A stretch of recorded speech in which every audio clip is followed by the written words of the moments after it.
আকাঙ্ক্ষা কখন লোভে পরিণত হয়ে যায় তা কেউ বলতে পারে না। এবার তার পরিণাম কি হতে পারে তাও আমরা কেউ জানি না। আজ আমি আপনাকে বলছি, কোনো ব্যক্তি সবথেকে বেশি ক্ষতির সম্মুখীন তখনই হয় যখন সে এটা মনে করে যে সে সবথেকে বেশি সুরক্ষিত স্থানে রয়েছে। সে ভাবে যে সে সেখানে সুরক্ষিত রয়েছে। সে তখন অসাবধান হয়ে পড়ে, আর তখনই তাকে জীবনের সবথেকে বড় ক্ষতির সম্মুখীন হতে হয়। নিঃস্ব হয়ে যাওয়ার পরিস্থিতি কোনো মানুষের জীবনে তখনই আসে যখন তার কাছে প্রচুর সম্পত্তি থাকে এবং সে তার থেকেও অনেক বেশি সম্পত্তি অর্জন করতে চায়। সেই অনেক বেশি সম্পত্তি অর্জন করার চেষ্টায় সে এমন কিছু করে বসে যার ফলে তাকে সমস্ত সম্পত্তি হারাতে হতে পারে। একজন রচনাকার নিজেই নিজের প্রতিভা একদম শেষ করে দিতে পারে যখন সে অনেকগুলো কাজ নিজের কাঁধে নিয়ে নেয়। একটা গুরুত্বপূর্ণ কথা সবসময় মনে রাখবেন, আজ আপনি যেখানেই থাকুন না কেন, যেমনই যে কোনো স্থানেই থাকুন না কেন, এর পেছনে আপনার আকাঙ্ক্ষার একটা বিশাল ভূমিকা রয়েছে। কিন্তু মনে রাখবেন, আপনাকে শিখতে হবে যে কখন আর কিভাবে নিজের উচ্চাকাঙ্ক্ষাগুলিকে লাগাম পরাতে হবে, কারণ এটা অত্যন্ত আবশ্যক। তাই আসুন আর আমার সাথে ভালোবেসে বলুন, রাধা রাধা। রাত্রে আমরা সুখ নিদ্রা লাভ করি, আমরা স্বপ্ন দেখি, ভবিষ্যতের পরিকল্পনা করি, খুব ভালো লাগে। সকালে যখন চোখ খুলি নিদ্রা ভঙ্গ হয়, স্বপ্ন সেইখানেই ভেঙে যায়, আর তারপর আমরা আমাদের রোজকার জীবন যাপন করি। স্বপ্ন হয়তো মানুষ রাতের বেলায় দেখেন, কিন্তু সেটাকে সার্থক দিনের বেলাতেই করতে হয়। রাতে মধুর বাতাসের নিচে কোমল শয্যায় শুয়ে মাতার গলায় মিষ্টি গান শুনতে শুনতে নিদ্রায় আচ্ছন্ন হওয়া, স্বপ্ন দেখা, ভবিষ্যতের পরিকল্পনা করা বড়ই সরল। কিন্তু সকালবেলায় সময় মতো উঠে সূর্যের তাপ সহ্য করে, সেই উষ্ণতা সহ্য করে সর্বাঙ্গ ঘেমে গিয়ে নিজের পথ খুঁজে বের করা, সেই পথে অগ্রসর হওয়া, বাধা বিপত্তি এসবের সম্মুখীন হওয়া, আর তারপর লক্ষ্য লাভ করা, এগুলো কঠিন কাজ। এ হলো অত্যন্ত কঠিন কাজ। যদি আপনি চান যে স্বপ্ন আপনি দেখেছেন তা সত্যি হোক, তাহলে দিনের বেলায় আপনাকে বেরিয়ে কর্ম করতেই হবে, পরিশ্রম করতেই হবে। মনের এই চক্ষু দিয়ে স্বপ্ন দেখা সম্ভব, কিন্তু যদি আপনি বুঝতে পারেন যে এই স্বপ্নই হলো আপনার লক্ষ্য, তাহলে তাকে সার্থক করতে শুধুমাত্র পরিশ্রম দ্বারাই করতে হবে। তাহলে পরিশ্রম করুন আর আমার সাথে ভালোবেসে বলুন, রাধা রাধা। মানুষের জীবনে তিনটি গুণ অত্যন্ত প্রয়োজনীয়: শ্রদ্ধা, বিনম্রতা, যোগ্যতা। যদি জ্ঞান লাভ করতে চান তাহলে শ্রদ্ধার প্রয়োজন, যদি মান লাভ করতে চান তাহলে স্বভাবে বিনম্র হওয়া প্রয়োজন, আর যদি মনোবাঞ্ছিত স্থান লাভ করতে চান তাহলে যোগ্যতার প্রয়োজন। বিষয়টা সহজ। শ্রদ্ধা আপনাকে জ্ঞান দেবে, নম্রতা আপনাকে মান, আর যোগ্যতা উচিত স্থান দেবে। কিন্তু যদি আপনি এই তিনটি গুণ সম্মিলিত করেন তাহলে এমন কিছু লাভ করবেন যা এই সব কিছুর থেকে অনেক ঊর্ধ্বে। সম্মান। আর এ হলো সেই সম্মান যা প্রত্যেক মানুষের নিজের জীবনে লাভ করতে চেষ্টা করা উচিত, কারণ এই হলো সেই সম্মান যার কারণে আপনি চলে যাওয়ার পরেও এই সংসার আপনাকে ভালোবাসবে আর মনে রাখবে। আসুন আমার সাথে ভালোবেসে বলুন, রাধা রাধা। অনেক সময় আমরা জীবনে অনেক মানুষকে এমন বলতে শুনে থাকি যে আমি অসফল হয়েছি কারণ আমার সময় ভালো যাচ্ছিল না, আমি এই জিনিসটা লাভ করতে চাইছিলাম কিন্তু করতে পারলাম না কারণ আমার সময়টা ভালো যাচ্ছিল না, আমি আমার জীবনে ওই মহান কাজটা করতে চাইছিলাম কিন্তু করতে পারলাম না। কেন? কারণ আমার সময়টা ভালো যাচ্ছিল না। কিন্তু যে মুহূর্তে ভালো সময় আমার জীবনে আসবে আমি সব কিছু প্রাপ্ত করব। এমন প্রায় প্রত্যেকেই বলেন। আসুন একটা কথা বোঝা যাক। একজন মালিকে দেখুন, সে প্রত্যেক দিন গাছের সেবা করে, তাকে জল দেয়, তার যত্ন আত্তি করে। কেন প্রত্যেক দিন সেই গাছ ফল দেয় না? সঠিক সময় এলে তবেই সেই গাছ ফল দেয়, কিন্তু প্রত্যেক দিন মালি তার সেবা করে, তাকে যত্ন করে। শুধুমাত্র তখন করে না যখন সেই গাছ ফল দিতে সক্ষম। আর যদি মালি গাছের যত্ন প্রতিদিন না করে তাহলে হয়তো সেই গাছ ফল দিতেই পারবে না। এটাই হলো আমাদের জন্য একটা শিক্ষা। যখন সময় আমাদের জন্য অপেক্ষা করে না, তখন আপনি সময়ের জন্য কেন অপেক্ষা করছেন? ভালো সময়ের জন্য অপেক্ষা করবেন না। ভালো এবং শুভ কর্ম দ্বারা ভালো সময়কে নিজের কাছে টেনে আনুন।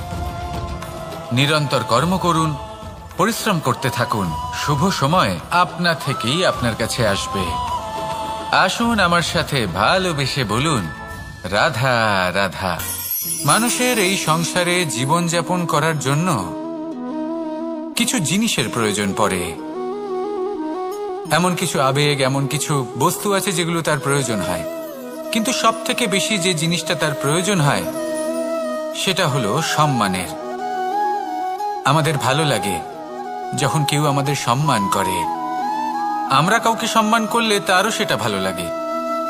কিন্তু আপনি দেখবেন যে সংসারে বেশিরভাগ মানুষ দুটি মাপদণ্ডের ভিত্তিতে সম্মান করেন। হয় বয়স দেখে করেন বা উপার্জন দেখে, অর্থাৎ সেই ব্যক্তি কতটা উপার্জন করেন। এবার ভেবে দেখুন, এটা আবশ্যক নয় কারোর বয়স যদি বেশি হয় তার বুদ্ধিও ততটাই বেশি হবে। আবশ্যক এটাও নয় যে কোনো ব্যক্তি যদি অত্যন্ত ধনী হন বা তার মনও নির্মল হবে বা তিনি সৎকর্ম করবেন বা এমন কোনো কর্ম করবেন যাতে উনি সম্মান লাভ করতে পারেন। হতে পারে উনি ধনী কিন্তু দুশ্চরিত্র। সেই জন্য বয়স বা উপার্জন দেখে কোনো ব্যক্তিকে সম্মান করবেন না। কর্ম দেখুন। যদি গভীরভাবে ভেবে দেখেন তাহলে দেখবেন যদি কোনো মানুষ কোনো সৎকর্ম করেন তাহলে তার প্রতি হৃদয় থেকে সম্মান জাগ্রত হয়। এটাই হলো সেই সম্মান যা অর্জন করতে হবে। বয়স আজ আছে, কাল আরো বৃদ্ধি পাবে। উপার্জন আজ আছে, কাল সেটা কমে যেতেও পারে। কিন্তু যদি আপনি নিরন্তর শুভকর্ম করতে থাকেন তাহলে আপনি মৃত্যুর পরেও অমর হয়ে থাকবেন। আসুন আমার সাথে ভালোবেসে বলুন, রাধা রাধা। পাপ এবং পুণ্য, এই দুই হলো সংসারের এমন দুই বিন্দু যাকে কেন্দ্র করে এই সংসারের চক্র ঘুরতে থাকে। আমরা যদি কোনো কর্ম বিচার করি হয় পুণ্য নয় পাপের দৃষ্টিভঙ্গি দিয়ে, এটা হয় পুণ্য না হলে পাপ। কিন্তু এই পাপ এবং পুণ্য এই দুই নির্ভর করে প্রত্যেক মানুষের ওপর, তার চিন্তাধারা, তার পরিস্থিতির ওপর। ধরুন এমন একজন মানুষ যিনি অনেক দিন ধরে বনে পথ হারিয়েছেন, অনেক দিন হয়তো উনি কোনো খাবার খাননি। এবার এমন পরিস্থিতি চলে এসছে যে এবার যদি উনি খাবার না খান তাহলে হয়তো জীবিতই থাকবেন না। আর এমন অবস্থায় ওনার সামনে যদি কোনো প্রাণী আসে তাহলে তাকে শিকার করা এটা কিন্তু তার কাছে পাপ নয়, এটা তো জীবিত থাকার একমাত্র উপায়। এটা তার কাছে পুণ্যসম। আর যদি আমি এমন একজন ব্যক্তির কথা বলি যিনি সরল, যিনি একটি সুখী, শান্ত, সুরক্ষিত জীবনযাপন করছেন, তার কাছে কিন্তু এটা পাপ। এইরকমই এই সংসারে ভিন্ন ভিন্ন পরিভাষা আছে পাপ এবং পুণ্যের। তার মধ্যে যদি আমি আপনাকে একটি সরল পরিভাষা দিই, সেটা হলো জীবনে যখনই কোনো কর্ম করবেন সেটা নিয়ে একটু ভেবে দেখুন যে এই যে কাজটা আমি করছি তার ফলে এই যে অন্য মানুষেরা আছেন এই সংসারে তারা কি দুঃখ পাবেন? যদি তারা দুঃখ পান তাহলে সেটা পাপ। যদি আপনি এমন কোনো কর্ম করেন যার ফলে অন্যরা প্রসন্নতা লাভ করেন, তাদের মুখে হাসি ফুটে ওঠে, যদি তারা প্রেরিত হন, জীবনে সামনে এগোতে পারেন, তাদের বিকাশ হয়, তাহলে এটা হলো পুণ্য। তাই জীবনে সবসময় পুণ্য করতে থাকুন আর আমার সাথে ভালোবেসে বলুন, রাধা রাধা। বনস্পতি ফলনের জন্য আমাদের কিসের প্রয়োজন পড়ে? একটু ধরিত্রীর, একটু পরিশ্রমের আর একটা বীজের। এবার যদি মানুষের কথা বলি, তাহলে এখানে ধরিত্রী হলো মানুষের এই জীবন, যেখানে মানুষ নিজের ইচ্ছের ফল ফুল ফলন করতে চায়। পরিশ্রম হলো আমাদের কর্ম, আর বীজ হলো আমাদের নির্বাচন। আমাদের বেছে নিতে হবে যে আমরা কি বপন করব, আম নাকি ফণি মনসা। এর মধ্যে আমরা কি পেতে চাই? রসালো ফলের ফলন চাই নাকি কাঁটার ফলন চাই, তা আমাদের উপর নির্ভরশীল। কিন্তু একটা কথা ঠিক, লক্ষ্য যেমনই হোক না কেন, জীবন যেমনই হোক না কেন, যদি আপনি লক্ষ্যের দিকে এগোতে থাকেন, তাহলে কর্মের সাথে খামখেয়ালি আচরণ করতে পারবেন না। যদি আপনি এমন করেন, তাহলে এটা আপনাকে একটা অনুচিত লক্ষ্যে পৌঁছে দেবে, সেটা কিন্তু নিশ্চিত। সবসময় এটা মনে রাখবেন, কর্মের সাথে খামখেয়ালি হবেন, অর্থাৎ কর্মফলও আপনার সাথে খামখেয়ালি হবে।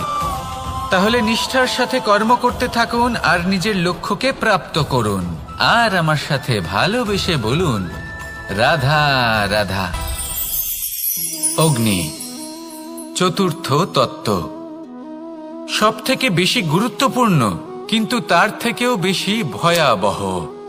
কখনো অগ্নিকে নিয়ন্ত্রিত রূপে উনুনে জ্বলতে দেখেছেন? এই অগ্নি আমাদের খাবার বানাতে সাহায্য করে, যা আমাদের শক্তি প্রদান করে। কিন্তু এই অগ্নি যখন বিচলিত হয়ে, অনিয়ন্ত্রিত হয়ে কোনো বনের আগুন হয়ে ওঠে, তখন মহা বিনাশ ঘটে যায়। আপনারই অন্তরের ঊর্জা হলো এই অগ্নি। এটা আপনার শক্তিও, আপনার ক্রোধ। একে ব্যবহার কিভাবে করবেন তা আপনারই হাতে। যদি কোনো ব্যক্তি নিজের অন্তরের এই ঊর্জাকে ব্যবহার করেন শক্তির রূপে, তাহলে সে বিকাশ ঘটাতে পারে, নির্মাণ ঘটাতে পারে। কিন্তু যদি কোনো ব্যক্তি তার অন্তরের ঊর্জাকে বিধ্বংসী অস্ত্র বানিয়ে ফেলেন, তাহলে নিশ্চিত রূপে মহা বিনাশ ঘটতে পারে, যাতে বিনাশ তারও অবশ্যই হবে। অনেক বছর পূর্বে এমনই এক আগুনের দ্বারা এই সুন্দর পৃথিবীর নির্মাণ হয়েছিল, আর অনেক বছর পূর্বে এমন এক আগুনেই সমস্ত জীব এবং সংসার বিলুপ্ত হয়ে গেছিল। এবার আপনি আপনার অন্তরের ঊর্জা দ্বারা বিনাশ ঘটাতে চান নাকি নির্মাণ ঘটাতে চান, সেই সিদ্ধান্ত আপনারই। আসুন আমার সাথে ভালোবেসে বলুন, রাধা রাধা। কখনো কখনো এমন হয়, আমরা আমাদের বাড়ির উঠোনে বীজ বপন করি, আর তা বিকশিত হয় একটা সুন্দর বৃক্ষে। তার শাখাগুলি প্রতিবেশীর বাড়ি পর্যন্ত পৌঁছয়। ফলের বর্ষণ প্রতিবেশীর বাড়িতেও হয়ে থাকে, আর আমরা ভাবি গাছ আমরা উৎপন্ন করব আর ফল খাবেন আপনারা। এই কেমন কথা হলো? আপনাকে এই কথা বুঝতে হবে যে এসব হলো ভৌতিক বস্তু, সাংসারিক বস্তু। কখনো নিজের বাড়ির বাগানে ভালোবাসার গাছ বপন করে দেখুন, তার শাখাও প্রতিবেশীর বাড়ি পর্যন্ত পৌঁছবে, ফলের বর্ষণ সেখানেও হবে। কিন্তু সেই ফল চাইতে আপনাকে যেতে হবে না, সেই ফল দ্বিগুণ মাত্রায় আবার আপনার কাছেই ফিরে আসবে। তাই নিজের বাড়িতে আর নিজের মনে ভালোবাসার গাছ উৎপন্ন করুন। এই জীবন প্রসন্ন হয়ে বলবে, রাধা রাধা। অ দিয়ে অন্ত, আ দিয়ে আরম্ভ, এই দুইয়েরই রাশি সমান। যদি আপনি মন দিয়ে দেখেন, তবে দেখবেন এদের সম্পর্ক খুবই নিবিড়। কিভাবে? যখন কোনো কিছু শুরু হয়, এটা নিশ্চিত হয়ে যায় যে তা সমাপ্তও হবে। আরম্ভই যদি না হয়, তা সমাপ্তও হবে না। যা আরম্ভ হয়েছে তার সমাপ্তি হলো অবশ্যম্ভাবী। এটাই হলো প্রকৃতির নিয়ম, একে এড়ানো যায় না। এবার এই কথা আমরা সকলে জানি। এবার মানুষ কি ভাবে যে সমাপ্তির পরে কি হতে পারে, এর উত্তর তাদের কাছে নেই। তাদের উচিত অন্য কোনো বিষয় ভাবা যা বেশি গুরুত্বপূর্ণ। এবার মানুষ এটা জানে না যে মৃত্যুর পরে কি হতে পারে, কিন্তু এই কথা অবশ্যই জানে যে জন্ম থেকে মৃত্যু পর্যন্ত এই সময়, যাকে আমরা জীবন বলে থাকি, এই সময় আমরা কর্ম করতে পারি। এই কথা তো আমরা জানি। তাহলে এমন কি কর্ম করা যেতে পারে যা আমাদের সমাপ্তির পরও আমাদের প্রাসঙ্গিক করে রাখতে পারে, এই বিষয়ে ভাবা উচিত। যে জন্মগ্রহণ করেছে তার মৃত্যু হবেই, এটা সাধারণ বিষয়। কিন্তু ইতিহাস আজও সেই সকল মানুষজনকে স্মরণ করেন যাদের এই সংসার তাদের মৃত্যু নয়, বরং তাদের জীবনকালে যে কর্ম তারা করেছেন তার দ্বারা মনে রাখেন। সেই কর্মের কারণে এই সংসারে তাদের নাম, তাদের কর্ম, তাদের ব্যক্তিত্ব, তাদের কীর্তি অমর হয়ে থাকে এবং থাকবে। আপনার কাছে এতটা সময় নেই যতটা আপনার মনে হচ্ছে আপনার কাছে আছে। সেই জন্য যত শীঘ্র সম্ভব শ্রেষ্ঠ কর্ম করুন, যতটা পারবেন ততটা অধিক সুকর্ম করুন। এই সংসারে নিজেকে অমর করে তুলুন আপনার মৃত্যুর পরেও। আর আমার সাথে ভালোবেসে বলুন, রাধা রাধা। ওমা, এ কি? আমি কখন থেকে এখানে অপেক্ষা করছি, হাত পেতে দাঁড়িয়ে রয়েছি যাতে একটা ফল আমার হাতে এসে পড়ে এবং সেটা আমি খেতে পারি। কখন থেকে অপেক্ষা করছি, কিন্তু সেটা হচ্ছেই না। এবার আপনি বলবেন যে এসব কি বলছি, এ কি অদ্ভুত কথা বলছি। যদি ফল খেতে হয় তাহলে আমাকে বৃক্ষে চড়তে হবে, ফলের কাছে পৌঁছতে হবে, তবেই তো ফল পাবো। এবারে এটা অত্যন্ত সহজ ব্যাপার, কিন্তু এই বিষয়টা আপনি নিজের জীবনের প্রসঙ্গে ভেবে দেখুন। লক্ষ্য কোথায় আছে আপনি জানেন, সেই লক্ষ্যে পৌঁছানোর পথ কি সেটাও আপনি জানেন, সেই পথে চলার ক্ষমতাও আপনার রয়েছে, কিন্তু তাও আপনি নিজের লক্ষ্য লাভ করতে পারছেন না। কেন? কারণ আপনি অপেক্ষা করছেন যে লক্ষ্য আপনার সামনে চলে আসবে, কিন্তু তা হয় না। লক্ষ্য সে যাই হোক না কেন, ধন হোক, প্রেম হোক, কোনো সম্মান হোক বা মোক্ষ হোক, যদি আপনি তার দিকে অগ্রসর না হন তাহলে ফল প্রাপ্তি অসম্ভব ব্যাপার, তা কোনোদিনই হবে না। সেই জন্য আপনার চোখের সামনে আপনি যদি নিজের লক্ষ্যকে দেখতে পান তাহলে উঠুন এবং সেই দিকে অগ্রসর হতে শুরু করুন। নিজের অন্তরের সকল অশুভ গুণ দূর করুন, অলসতা ত্যাগ করুন, অজ্ঞানতা ত্যাগ করে দিন এবং চলতে থাকুন। অবশ্যই মনোবাঞ্ছিত ফল লাভ করতে পারবেন। মনে রাখবেন, চলতে থাকলে তবেই লক্ষ্য প্রাপ্তি হবে। অপেক্ষার দ্বারা শুধুমাত্র মৃত্যু লাভ হবে। আসুন আমার সাথে ভালোবেসে বলুন, রাধা রাধা।